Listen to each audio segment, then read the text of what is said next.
Hello lovely students, I am your math learner Adesh Makhria.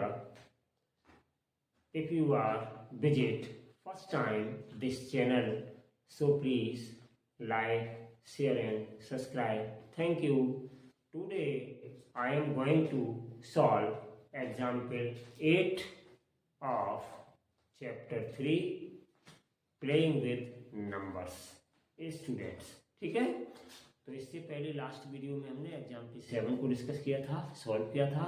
I hope कि आपको prime factorisations अच्छे से समझ में आए होंगे। अब इस एग्जाम्पल में हम बच्चों इसका एलसीएम फाइंड करेंगे 12 और 18 का।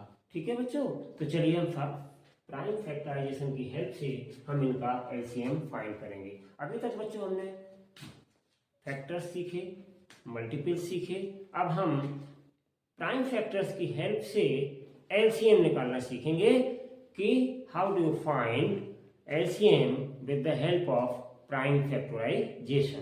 तो चलिए बच्चों, प्राइम फैक्टराइजेशन हम पहले करते हैं, इनकी हेल्प से हम इसका सॉल्यूशन करेंगे। तो देखिए हमें किसका किसका बच्चों एलसीएम निकालना है। तो हमें एक 18 का निकालना है और एक 12 का निकालना है।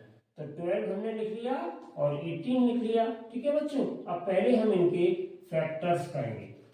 तो चलिए प्राइम फैक्टर्स पहले हम बच्चों 12 के करेंगे। तो हम यहाँ पे 12 लिख लेते हैं और 12 को बच्चों हम डिवाइड करेंगे। लास्ट डिजिट 2 है तो 2 से डिवाइड हो जाएगा। 2 6 या 12।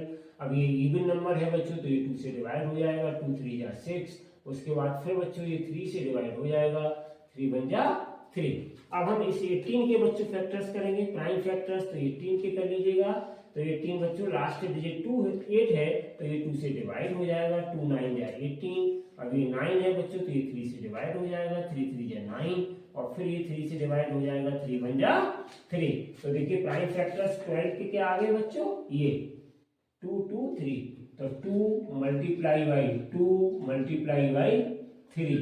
और उसके बाद इसके क्या फैक्टर्स आए बच्चों, 2 आया है, फिर उसके बाद 3 आया है, फिर उसके बाद 3 आया है।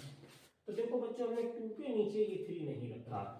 जो हमारे कॉमन फैक्टर्स मिलते जाते हैं उनको हम उसी के नीचे रखते हैं, बकाया हम आगे पीछे रख देते हैं। और जहां पर कोई नंबर नहीं है तो वहां बच्चों 1 कंसीडर कर लीजिए, कोई दिक्कत की बात नहीं। तो इस तरीके से बच्चों एलसीएम मेरा क्या आ जाएगा, लोएस्ट कॉमन मल्टीपल। तो देखो बच्चों एक 2 हमारा फैक्टर कॉमन है तो इसको हम 1 टाइम लिखेंगे और मल्टीप्लाई का साइन लगा के फिर हमारे पास 3 कॉमन फैक्टर है, इसको हम बच्चों 1 टाइम लिखेंगे। ठीक है ना, बकाया सारे फैक्टर्स छोड़ देंगे, कोई मतलब नहीं है। हमें केवल और केवल एचसीएफ निकालने के लिए, सॉरी एलसीएम निकालने के लिए हमें कॉमन फैक्टर्स लेने होते हैं। उसके अलावा जो बचे हुए फैक्टर्स हैं उनको हम बड़े ध्यान से यहाँ पर एलसीएम निकालने के लिए कलेक्ट करते हैं। ठीक है बच्चों, तो हम क्या करेंगे, बचे हुए फैक्टर्स हमारे कौन कौन से हैं उनको समझ लीजिएगा। तो देखिए ये बच्चों, ये यहाँ पे केवल 2 बचा है आपका तो मल्टीप्लाई में 2 लिखा जाएगा, और यहाँ केवल 3 बचा है तो मल्टीप्लाई में 3 लिखा जाएगा। इस तरीके से बच्चों हम इनके प्राइम फैक्टर्स को लिखते हैं। मीन्स एचसीएफ जब बच्चों निकालेंगे तो आपको केवल और केवल कॉमन फैक्टर लेने पड़ते हैं, आगे बताएंगे आपको। और जब एलसीएम हमें निकालना होता है तो एलसीएम निकालने के लिए कॉमन फैक्टर्स को पहले हम टेकअप करते हैं जो दोनों में कॉमन है, या 3 नंबर्स दिए गए तीनों में कॉमन हो, और उसके बाद बचे हुए फैक्टर्स को हम बड़े ध्यान पूर्वक देख करके और लिखते हैं साथ में। मतलब कॉमन एंड अनकॉमन इंट्रोडक्शन में हमने आपको बताया था, दोनों फैक्टर्स टेकअप करते हैं। तो देखिए बच्चों इस तरीके से टेकअप किया हमने। तो अब कितना आ गया, ये इनका मल्टीप्लाई कर लीजिएगा। तो एलसीएम बराबर कितना आ गया मेरे पास बच्चों, 3 2 जा 6, 6 3 जा 18, 18 2 जा 36। तो ये आ गया बच्चों मेरा आंसर। अब बच्चों अगर हम आपसे ये कहें कि प्राइम फैक्टर्स की हेल्प से नहीं, इसको डिवीजन मेथड की हेल्प से निकालिए, तो डिवीजन मेथड की हेल्प से कैसे निकालोगे आप? आपसे इसमें प्राइम फैक्टराइजेशन मेथड से पूछा है, लेकिन अगर आपसे डिवीजन मेथड से भी पूछते हैं तो आप बच्चों इस तरीके से निकालोगे। यहाँ पे 12 लिख लोगे और 12 के बाद फिर 18 लिख लोगे, और बच्चों उसके बाद हम डिवाइड करेंगे। तो देखिए ये दोनों इवन नंबर है तो 2 से डिवाइड हो जाएगा।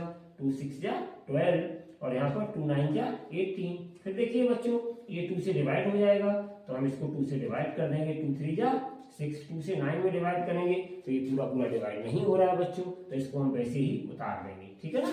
अब इसके बाद देखिए बच्चों 2 से इनमें कोई डिवाइड नहीं हो रहा तो हम 3 से डिवाइड करेंगे, 3 बन जा 3 और 3 3 जा 9। अब देखिए बच्चों फिर 3 बचा है तो ये 3 से फिर डिवाइड हो जाएगा, तो ये 1 वैसे ही आ जाएगा और 3 बन जा 3। तो इस प्रकार से अगर बच्चों हम डिवीजन मेथड से भी एलसीएम फाइंड करना चाहें तो हमने आपको यहीं पे सिखा दिया है। तो ये सारे फैक्टर्स आ गए आपके, ये सारे फैक्टर्स, इनको लिख लीजिएगा 2 इंटू 2 इंटू 3 इंटू 3 और आप इनका मल्टीप्लाई कर दीजिएगा, 2 2 जा 4 4 3 जा 12 12 3 जा 36। तो इस तरीके से भी बच्चों इसको हम कहते हैं डिवीजन मेथड। क्या कहते हैं बच्चों इसको?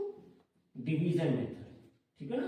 तो डिवीजन मेथड की हेल्प से भी हम एलसीएम को फाइंड आउट कर सकते हैं। लेकिन एग्जाम में बच्चों अगर आपसे प्राइम फैक्टराइजेशन की मेथड से कहा जा रहा है तो ये कहलाती है प्राइम फैक्टराइजेशन मेथड। तो आपको बच्चों इसी तरीके से निकालना होगा। अगर आपने उस तरीके से निकाल दिया तो आपका आंसर गलत माना जाएगा, मतलब क्वेश्चन गलत माना जाएगा और आपको उस समय बच्चों 0 मार्क प्रदान किया जाएगा, ठीक है। तो इसलिए ध्यान से क्वेश्चन को जब एग्जाम में आप करें तो ध्यान से उसको पढ़िए, अच्छे से समझिए, तब आपको उसको सॉल्व करिए कि हमें डिवीजन मेथड से एलसीएम निकालना है या फिर प्राइम फैक्टराइजेशन मेथड से LCM lowest common multiple find करना है, ठीक है बच्चों। इसको सावधानी को रखें एग्जाम देते समय, ठीक है बच्चों। तो आज वीडियो आपको कैसा लगा कमेंट में जरूर बताएं। खुश रहें, स्वस्थ रहें, मस्त रहें। Thank you so much for watching this video. Take care and bye bye.